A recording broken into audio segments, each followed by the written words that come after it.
Sneak Peek is in full swing out of this weekend here, and of course, card prices are going to go crazy as we finally head into week one of release. Hopefully, I mean, if you didn't get your pre-sales last week, hopefully, near release, something interesting will happen called Downward Effect. Don't make 30% of you guys have not smashed 11 crab that subscribe button. Smash it so we can climb up the 100K ladder here. And for those of you that don't know, I'll leave a link down below. We have some restocks on some very nice field centers, so you can grab your chance to pick these up. And then when they're gone, that's it. Our newest release is this Wedding Summon Sorceress for you guys on this trunk. Funny, haha, yeah, stinky poo-poo things that happened this week for pre-sale prices on TCG Player. All of the short, small listings for Destroyer Phoenix Enforcer in terms of the Starlight Rare, do I need to say it, went to the frickin' moon, man. These were $238, and then I blinked, and then they're at $520. Like, this is one of the stupidest early buyouts that I've seen in a very long time in terms of, like, the market doing what the market does. And I don't know, man. I find it frickin' hilarious when things like this go topsy-turvy in terms of how it works. Asa's about $200. Nothing's really changed here. I'm glad to see that some people are doing some relatively good things here. Now, the thing that like really has me up in a little crazy here is the fact that Sprite Blues, all the $70 copies, disappeared off the market. I do not think, with any doubt in my mind, that this will stick. All right, I think that this price is destined to crash out within a couple of days, obviously. All right, I think, I mean, that's what, 2 buyouts that you've already seen in the making of this video? Sure. We have also Primeval Planet Palorinos here. These shot up to frickin' $79. Well, I mean, once again, the same thing happens here. You see all of the cheap copies, all the pre-sale people ran through their quantities. A lot of people started kind of freaking out and going, oh my god, just wait for the actual product release. But you know, people love to freak out. Ultimate Slayer's at $60. Martha's at 40s. Tier Elements Reno Hearts at 20s. Sprite Starter still at 20 to 23s. And Kaleido Hearts, $20. Any surprise in any of this? Most of these gigantic sprites down to $17.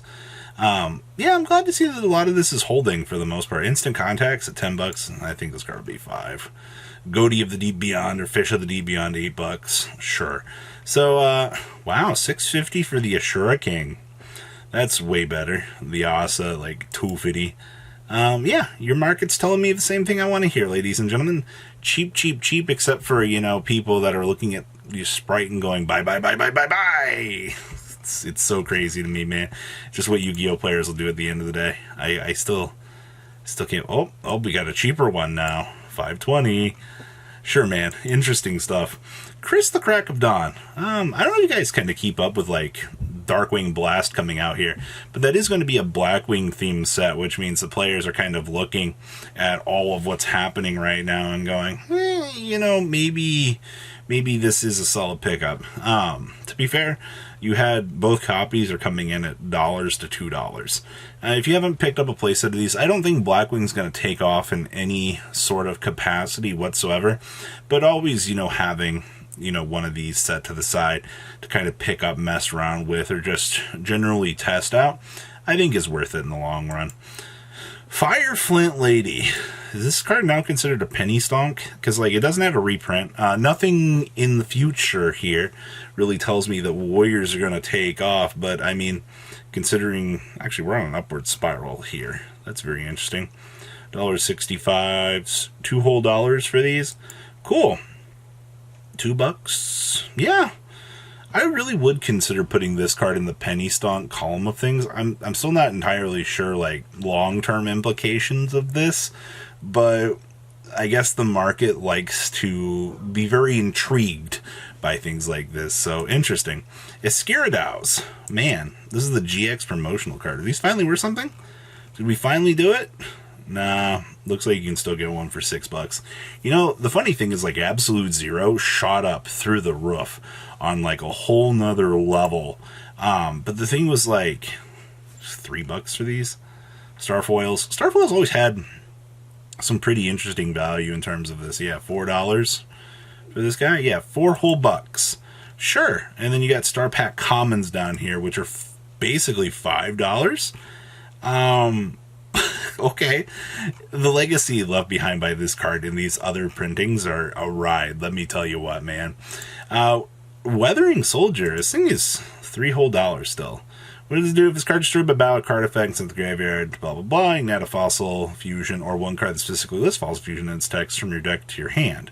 Alright, okay, and then once per turn during your hand phase, this card loses 600 attack. I mean, it's a level 4 with 2,000 attack. Seems pretty applicable to me. Like, a lot of this Armageddon or Battles of Legend stuff has started to go up in price. It's interesting. Obedience Schooled. Wow. Basically, all copies are $2 post-shipping. Yeah, all 3 copies of this are pretty much in sync right now in terms of the secondary market. If you've looked at like some of the value that's presented right now and like, I don't know, picking these up, because this card is really good. I mean, being able to summon 3, yeah, you get locked into, what is it, Beast? So, you know, if you're, what was it, in Tri-Brigade, when you make your basic board, you should be able to like go through Bear Brum and some of the more basic plays, but once the lock comes down on you, I don't know, it just feels like a good starter in the overall grand scheme of things. So I guess I'm still fine with this card existing. Mathmat cards. Have you guys looked? Super Factorial is like $10. Like, I don't know what happened here, but like, this should not be a $10 card. This should not be holding at its $10 price point.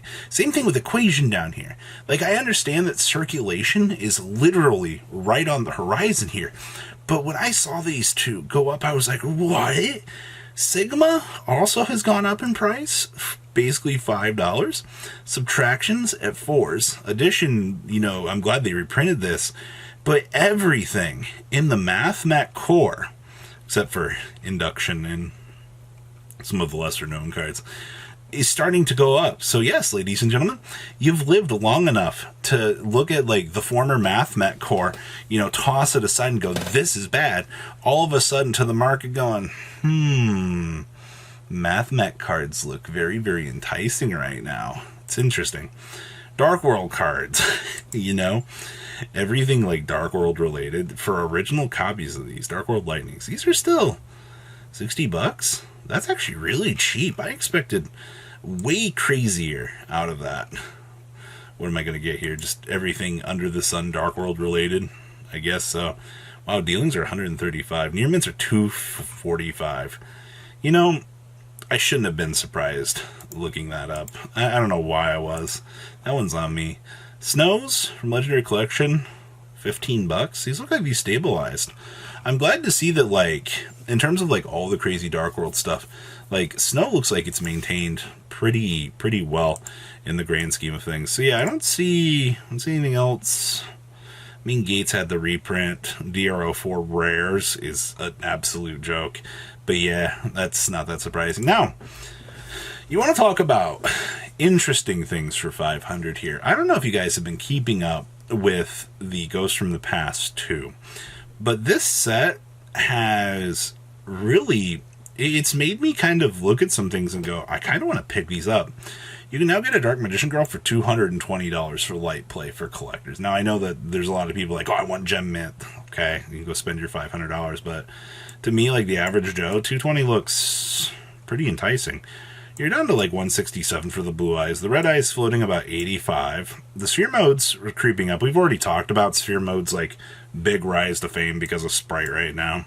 Cyber Dragons, oh my gosh, I love all of the Korean listings here. Just flooding my market here.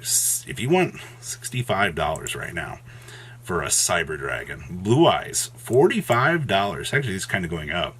Dark Arms are at 42s, 37s.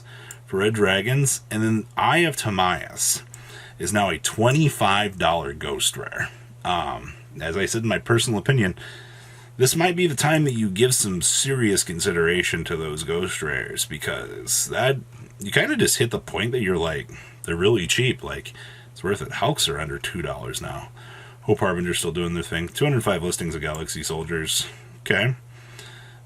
So many listings of these cards. Man, it's going to take an eternity for these large quantities to start disappearing. Almost 300 listings of Borland. Yeah, this set was reprinted into oblivion for sure. Well, that's your market right now, ladies and gentlemen. So what do you guys think? Please leave a comment down below. Tell me what you guys think, and I will see your beautiful faces back here later on the day, guys. Peace. Patrons, thank you.